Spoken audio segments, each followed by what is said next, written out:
You may be currently feeling like you are witnessing a part of yourself that has now become an unwelcome house guest. Like it's traipsing dirt through the house and you're kind of over this part of yourself, right? It's like, I don't know if I want you in the house anymore, the body and myself. I don't know if I want this part of you kind of pulling me in these directions anymore, right? So you may be experiencing like something is falling away. You are shifting out of something. You're looking at the compost or the composting aspect of yourself. You're like, this is coming off me. I can't do this anymore. And you're turning toward the rebirth. You don't know what the new thing is. You haven't fully stepped into it, but you've been tasting it. You've tasted it enough to know that, no, that thing is now not going to be working for me. I've danced in and out, shake it all about with you, and I don't think I want that aspect of myself in the room anymore. Right, I'm going to compost you. Bye-bye, death. Grieving this thing, grieving the loss, but also turning to the transformation, right? So it's the shift from Satan to Sophia as we cross over the equinox line. Satan being the lower three chakras, it's this concept of ignorance when we have been operating in a behavior or pattern that's been unhelpful, but it's been there as a survival programming. So it's come through conditioning, so we don't need to beat ourselves up about it.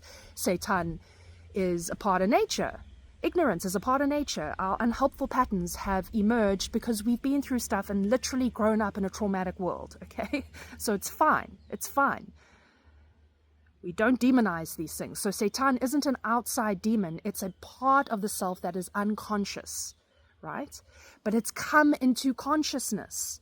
So when it's unconscious and we're just operating, unwelcome guest in our own house, traipsing dirt through our own being, now we get space because we cross over the equinox through the solar eclipse and we come out of the lower chakras into the higher chakras. So we're in light or consciousness, meaning the light gets turned on and we have spaciousness between this aspect of ourselves and our true self, which is no self or radiant self or blissful, peaceful self. That's the true self of everyone. We're all part of the same ground of being. We are all Buddha, all of us. We are all Christ. Okay, that's the truth. That's the truth of all of us, right? And there's this radiant consciousness and awareness that comes in at this time of year where we have spaciousness between ourselves and this pattern, this thing, this aspect. And we're like, oh, I'm not that thing. I'm over here and that thing is over there and it feels like an intruder in my life. I don't want it anymore. It's not helping me. It's taking me down the same road. And I don't like that road. That road has hurt me multiple times, yet I keep walking down that road. And we have grace for ourselves and compassion because we do keep walking down that road because we've been cellularly programmed, biologically programmed through our psychology becomes our biology to keep going down roads that hurt, right? I think most of us have been through complex trauma, just so much dysfunction. But beautifully, Great Mother, wisdom, brings us out of it. And we see something now, right?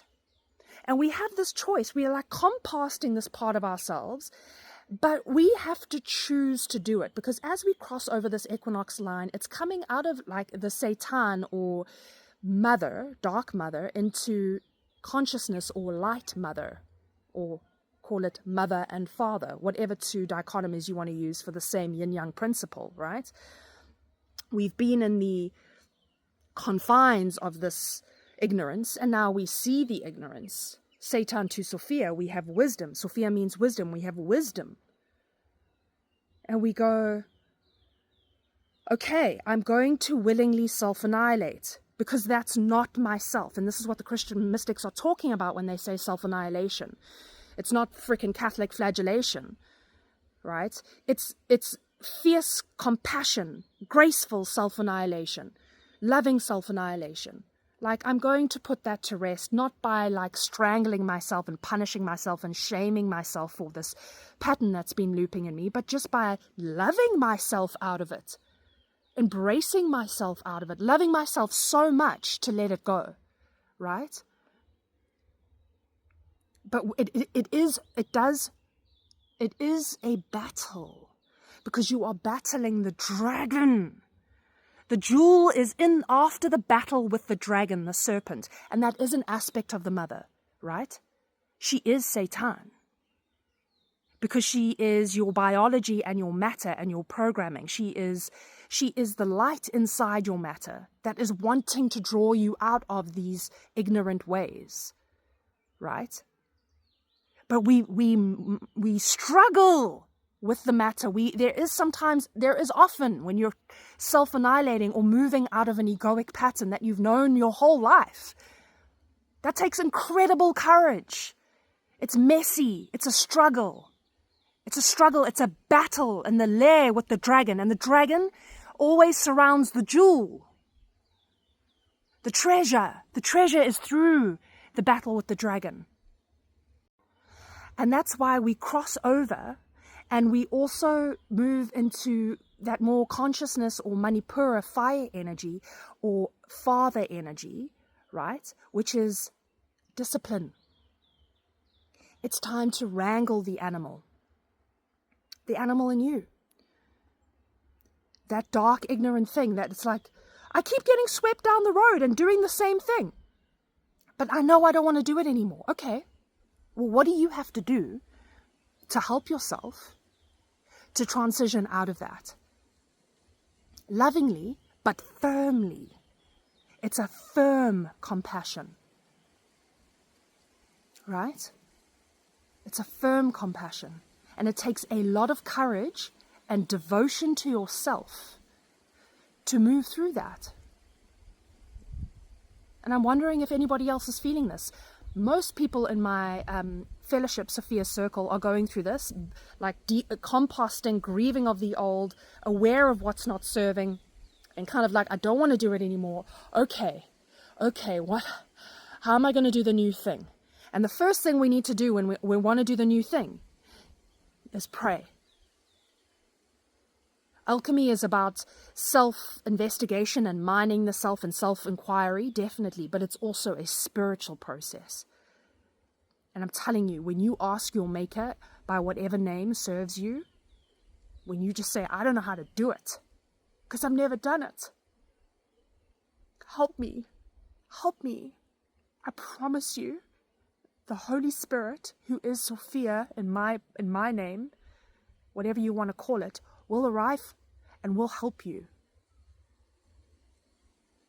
And we need to choose.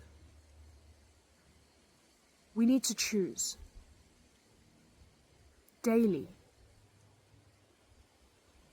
to go in that direction and follow the promptings and the intuition that is leading you into a new way of being in this area of life.